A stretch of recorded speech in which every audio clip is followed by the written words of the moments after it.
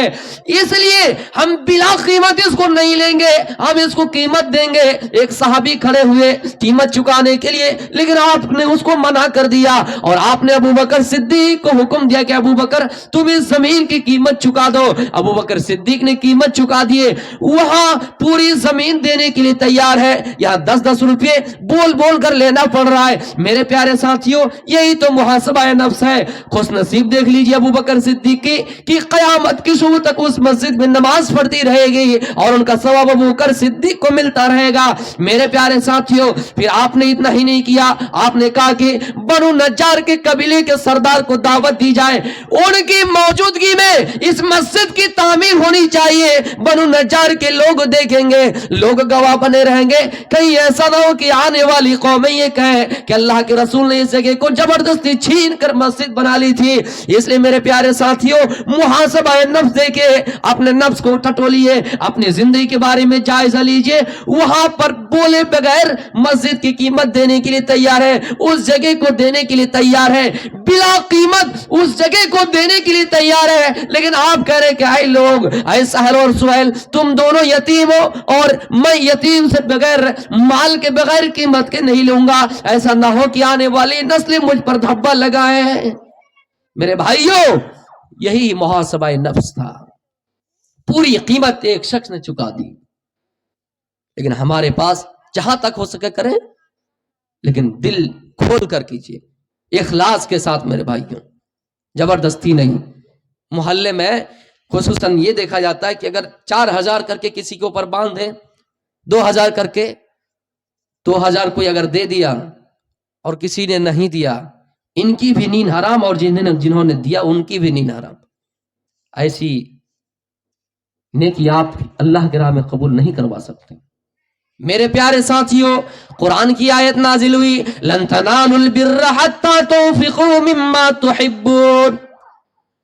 کیسا دان ہونا چاہیے, کون سا مال اللہ کی راہ میں قربان ہونا چاہیے.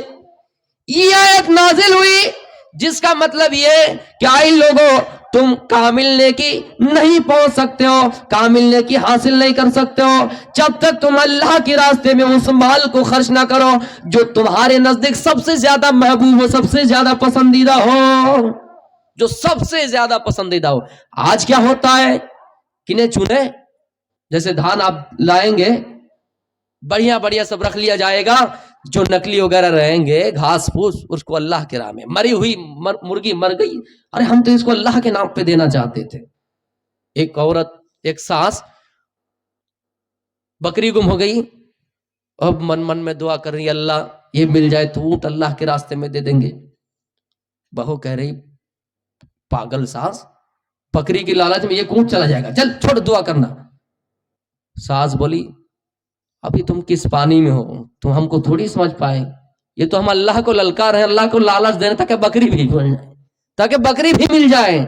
تو میرے بھائیوں, ہم اور آپ ہوتے ہیں کہ جو چھٹائیا مال ہے اس کو اللہ کے راہ میں دیتے. جب یہ آیت نازل ہوئی, حضرت ابو طلحہ انصاری کھڑے ہوئے اور کہ اللہ کے نبی, ایک باغ ہے جو سب سے زیادہ محبوب ہے, سب سے زیادہ پسندیدہ ہے, میرے نزدیک سب سے زیادہ مال پسندیدہ ہے, مدینے کے اندر مسجد نبوی کے سامنے اللہ کے نبی اس باغ میں جایا کرتے تھے اور اس کا پانی نوش کیا کرتے تھے. ابو طلحہ کھڑے ہوئے اور کہا, اللہ کے نبی, میں اس باغ کو اللہ کی راہ میں قربان کر دینا چاہتا ہوں, اس باغ کو اللہ کے راستے میں صرف کر دینا چاہتا ہوں. اللہ کے نبی یہ بات سن لی اور مسکرا دیے.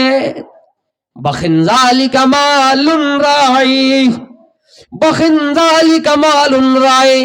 شاباش ابو طلحہ, اے ابو طلحہ, تم ایک کام کرو,